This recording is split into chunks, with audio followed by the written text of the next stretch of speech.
About 20 years ago, when my kids were really young, I made a decision. I decided to start attending church regularly. That's not that unusual.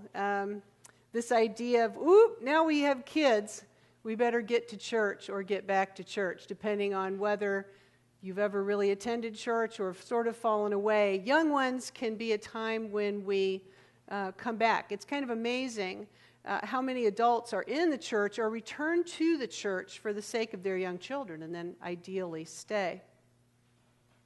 I've told you before that growing up, we always belonged to a church, my family, but we very rarely attended. Christmas Eve, Easter, I was confirmed at 13. It meant nothing because I didn't know anything. But at the same time, growing up, I had friends who didn't go to the church my parents went to, but were in other churches in the town that I lived in, and who, did go on the weekend with their families and maybe went to children's choir during the week, or maybe had youth group on. It was always Wednesday night back then. And there was a part of me that thought that was kind of weird, But actually, there was also a part of me that was kind of envious of all of that because my friends didn't seem to mind it. They actually seemed to kind of like it. And there was some piece of me deep within that sort of felt like something was missing. I could have never put my finger on it as a kid. But I knew that as I was growing up, if I had kids, I wanted my kids to know more about Christianity than I could certainly ever teach them. Because I was pretty much convinced, because I didn't learn as a child about God from my parents, that it would never make sense to me. That faith, that Christianity, that God, that Jesus, it would never make sense to me. But if my kids could develop a sense of faith or belief by being with people in Sunday school who could teach them things that I couldn't, then I really thought that would be good enough for me. That would be good enough for me. So I started coming weekly with my kids. They would be in Sunday school and I would be in worship, and I was here for them. And over time, I became aware that I wasn't just here for them in Sunday school. I realized I wanted to be here. I wanted to be here. But that's weird because I really didn't know anything. I would sit in worship and just grasp bits and pieces of what was being said. If it had anything to do with Christmas Eve or Easter, I knew little bits of those stories. There were things they'd crammed into my head in confirmation, and apparently a little bit of it stuck. The Apostles' Creed came up, and I thought, that's familiar. And these bits and pieces, what was weird was it was just enough, it made worship feel just familiar enough that I was intrigued. And yet, really, I wasn't understanding anything. I don't know if that makes sense, but I would compare it to, here's another example, kind of an analogy. In 2012, my daughter was living in Germany. She was there for 1 year. It was her sophomore year of college, and she was immersed in a German language program. She was living with a friend, a German friend, and his family. And while she was there this year, his family invited my son and I to come to Germany while she was there. They wanted us to be able to see where she was going to school and where she was living while she was there and meet them. And we were going to be able to live with them in their home. We could stay there. They would feed us. It made it affordable. It made it possible to happen. It was just such an incredibly gracious invitation. And so, of course, we said yes. I am such an American. It never occurred to me for a moment that these wonderful people who had invited me and my son through my daughter didn't know any English. And of course, my son and I didn't know any German at all. And so we would sit at the dinner table, and it was just so complicated. Anything said in English had to be translated into German, and anything said in German had to be translated into English, and it's kind of tiring, and you just sort of start eating and nodding at each other after a while, It was wonderful, and we were so fortunate to go there, but it made me realize how foreign a language German was to me. Just to see it written out, I mean, it meant absolutely nothing. Okay, but while we were there, my daughter decided we were going to be super tourists, right? Where she was living was close to the French border, and there were these bus tours that would take you from where she was living to Paris, France, on a day trip. So she got tickets, right? You get on the bus about 4:30 in the morning. It's dark. They drive, you sleep, and you get to Paris at a good time in the morning. And we were there on an absolutely picture-perfect day. It was just beautiful. It was a Sunday. It was sunny. It was spring. It was so gorgeous. You get there at a good time in the morning. You have the whole entire day just to be tourists all around the city of Paris. So we got off the bus, and of course it was just packed with people. I didn't even care. It was so amazing to be there. So you're walking around and you're hearing people talking, and obviously they're speaking French, right? And you're seeing signs and you're seeing, reading words and stuff, and it was like, I think I know what that means. Oh, I heard somebody, I think I understood a part of what they said. Oh, I was picking up bits and pieces of what people were saying and bits and pieces of what I was reading, and I thought, I had a year of French in high school, I mean, I never thought I paid any attention to it after that, but I was pretty anal about grades, so apparently I learned something, right? This was exciting. Just this little bit that I was recognizing made Paris feel very different than Germany to me. I was even starting to think, I might be able to just kind of fake my way through all of this today. And we went to a restaurant. Now, my daughter's the linguist, and she knows about French too. I mean, she's pretty amazing. So we're sitting in this restaurant, and we're going through a menu, and I'm recognizing bits and pieces on the menu. She's helping me figure out what I want to order, and, we figured it out. And she said, okay, when the waiter comes, she said, just point.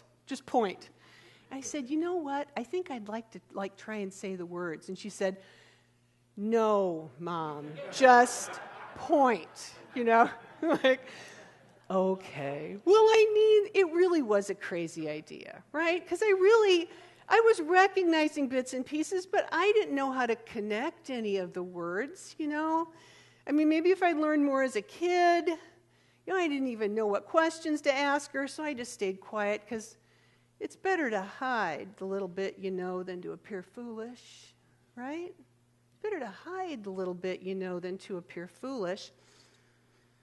And see, I think for so many people, the church can feel like this.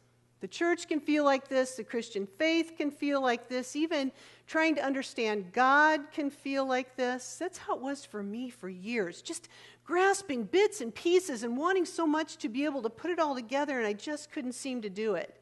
I'd be sitting in worship, and I'd hear a familiar hymn, or I knew the Lord's Prayer, and, and it was kind of exciting, and yet I didn't even know where to begin with my questions, so I stayed quiet.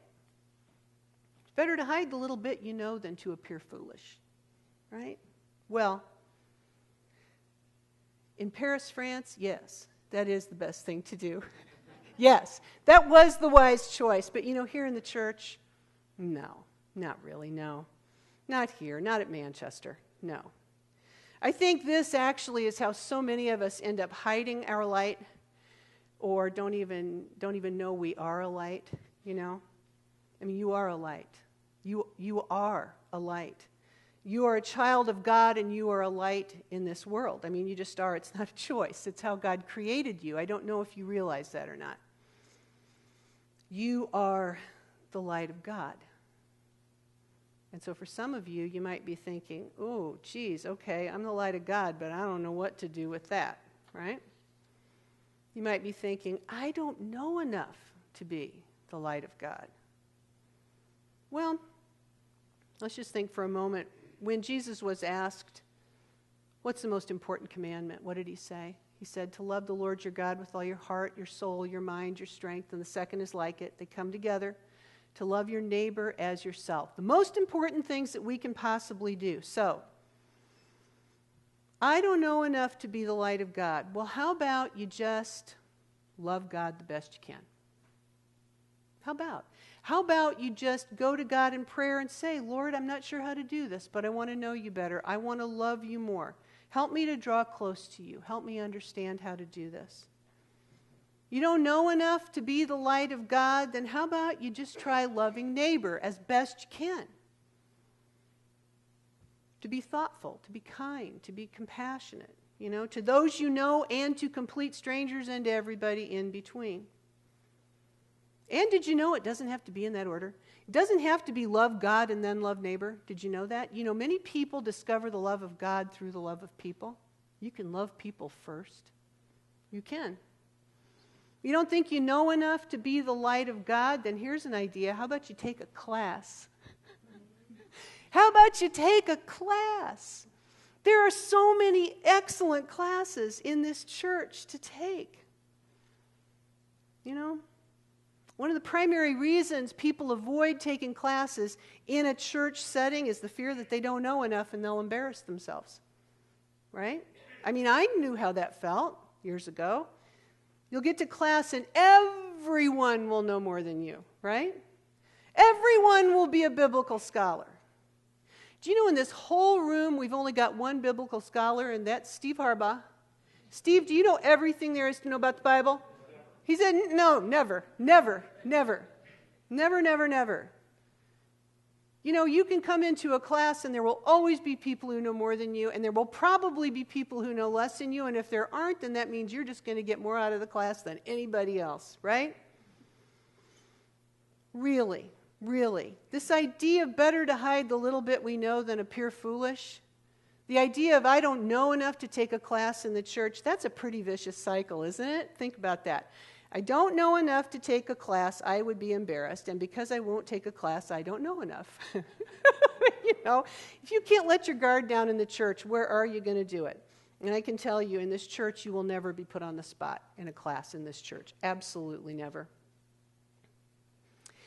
Frederick Buechner might be a familiar name to some of you. He is an American writer and theologian. He's an ordained Presbyterian minister and the author of more than 30 published books. And in his book, Now and Then, he writes about, quote, becoming a Christian. Becoming a Christian, and how even today, decades later, that way of expressing it just really makes him uncomfortable. He writes, to, quote, become a Christian. Sounds like an achievement. I thought of it and think of it still more as a lucky break, a step in the right direction.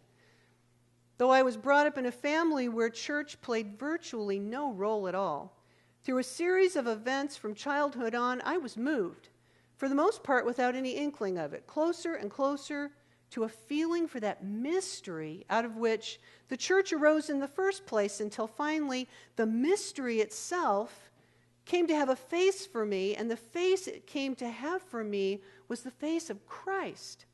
It was a slow, obscure process, and the result of it was that I ended up being so moved by what I felt that I found it inadequate simply to keep it inside myself like a secret, but I had to do something about it. Right? This is Buechner's bright light, determined to shine. From the time he was a child before he ever realized what it was. Buechner's bright light, determined to shine, and every one of you have that same bright light.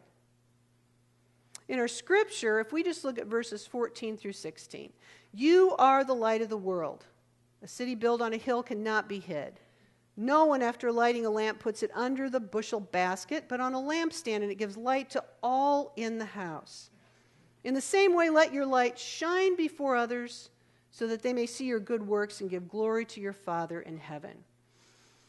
You are a bright light. Are you aware that you are a bright light? Are you hiding your bright light because you don't understand it? Or because you're afraid of it? Or because you don't know enough? Or because you think there's something you have to figure out first, because you don't know what God is calling you to? Well, there's another quote from Frederick Buechner that some of you have heard before. I love this. And it addresses this. He writes, "The place God calls you to is the place where your deep gladness and the world's deep hunger meet. Listen to that again.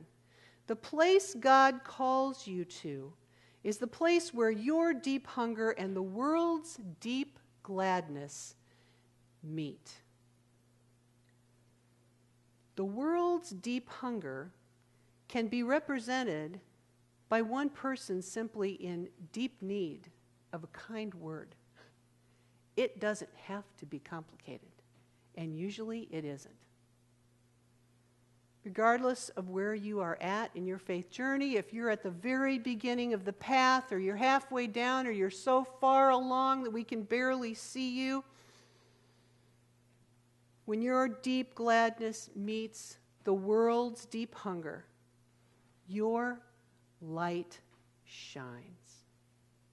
No more hiding, because you are the light of the world. Thanks be to God. Amen.